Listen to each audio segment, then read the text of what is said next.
Welcome to Following the Leader, the Gold Leader. That was an absolutely terrible pun.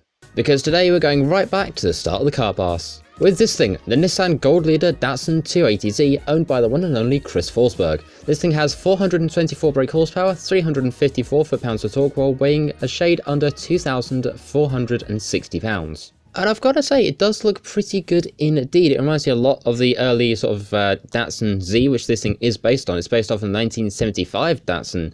And I've got to say, it does look very cool indeed, especially on the outside. Going to the inside, it does look very nice as well. Very tasteful, a few dials, a few gauges, and no screens in sight. And now let's go ahead and take a listen to this thing.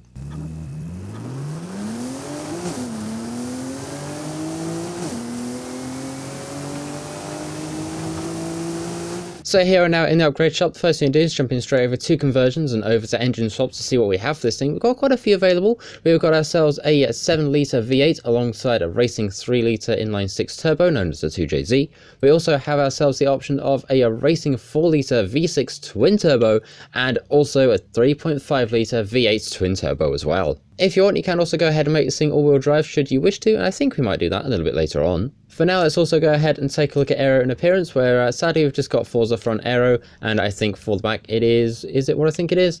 It is either the little Forza kind of, I guess, plastic at the back of this thing, or we have the option to take the rear wing off entirely. In the meantime, in the world of tuning, our wonderful mechanic Mac is back once again with a brand new road tune for us, somehow keeping this thing at the top of A-class. Here's a share code, feel free to go ahead and grab that tune for yourself should you wish to, and we're going to go ahead and do that now. So with these upgrades, we are just a little heavier at 2,464 pounds with the exact same brake horsepower, but somehow squeezed in right at the top of A-class. So with those upgrades applied, we're now over in the paint shop taking a look at this thing. We've got nothing in advance, and going to manufacturer colours, sadly we just have the one, which is a bit of a shame really. Although something pretty cool about this thing is it does actually have some decals on the rear window, as well as a nice little 64 on the driver and passenger side door. Now, as cool as this thing looks, and it does look like an absolutely fantastic show car like this, I've done some sort of information gathering online. I've had a look around, and apparently the original intention of this wasn't meant to be a show build, as much as it looks like it. I don't know what the original intention was of it was meant to be, but I've got to say,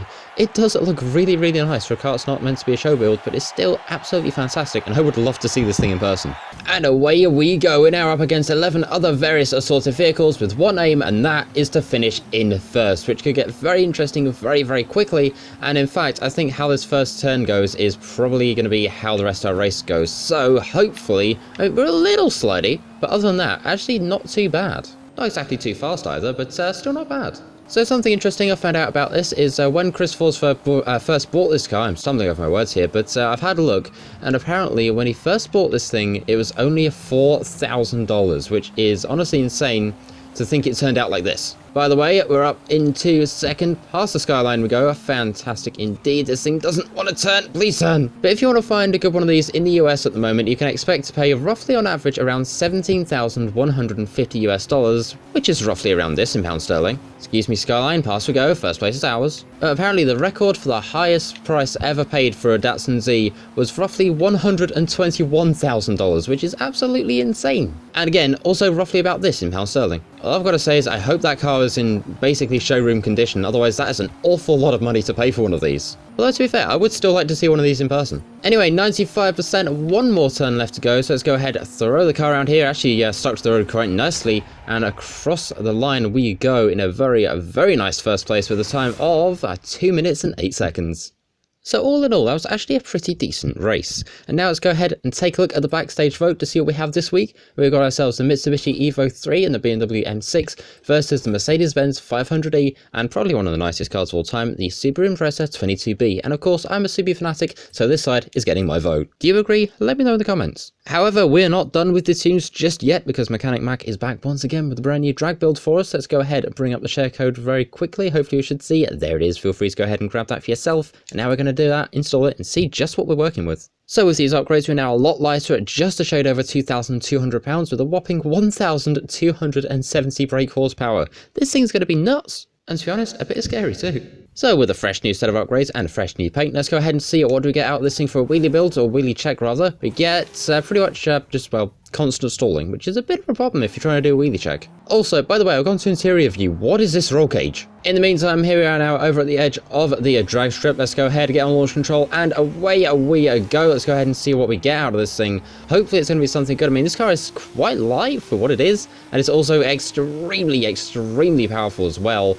And let's see, what do we get through the camera? 211 through the camera, up into 4th, and off the end of the drag strip at 230 miles an hour and 0 braking. You know, I should be used to this by now, but I'm still not. So now we're over here in the good old festival. Let's go ahead and throw a few of our upgrades at this thing, shall we? Including, like I said earlier, that promised all-wheel drive, so we actually have some grip and know where we're going, and hopefully don't spin off the edge of the motorway, because that's not going to be a good idea. And of course, we're going to go ahead and throw in the CJ as well. Because, I mean, hey, you can never have too much power, right? Right, let's see. Anti-lag? Yeah, anti-lag. So I've just gone to check what this thing starts on, and apparently this thing starts on semis from stock. This thing's going to be mad. Well, everything's in the green, so hopefully it should be alright. Or at least that's what I'm going to tell myself anyway. And now here comes the fun part. I've got to go ahead and tune the whole car. We might be here sometime. Now, before we go any further, we of course have ourselves the Forzathon shop, and you can hear the car in the background because somehow I've broken Forza Horizon 5 again. But starting off over here, we've got ourselves the Koenigsegg Agera RS, we've got ourselves a backstage pass, the Mexican traffic light car horn, which sounds a bit like this. Very interesting indeed. Anyway, we also have ourselves the Aston Martin DB11, the Black Speed Trap T, and we also have ourselves the Horizon Super Wheel Spin alongside the regular Horizon Wheel Spin as well. And now, out to the motorway. And now it is time once again for everybody's, or I hope it's everybody's favourites, little side quest of how close can we get to the edge of the motorway grate. And today we are absolutely miles from it. One of these days I'll get there. One of these days.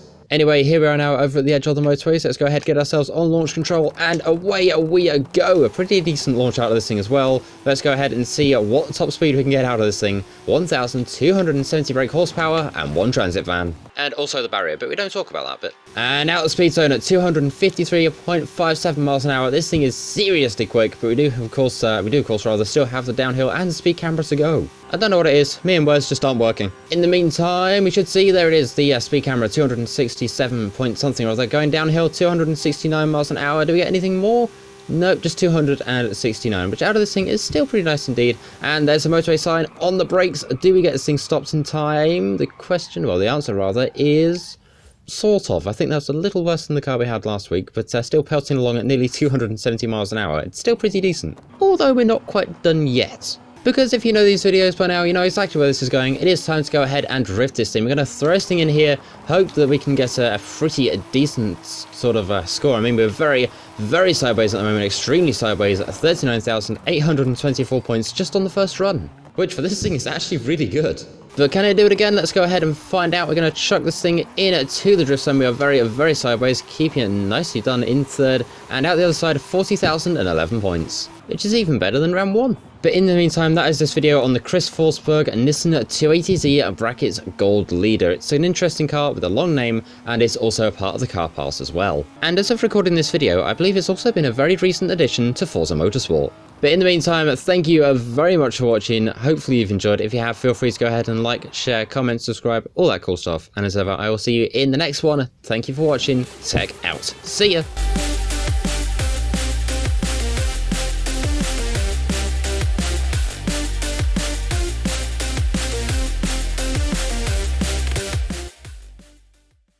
Right, off to film the weekly guide.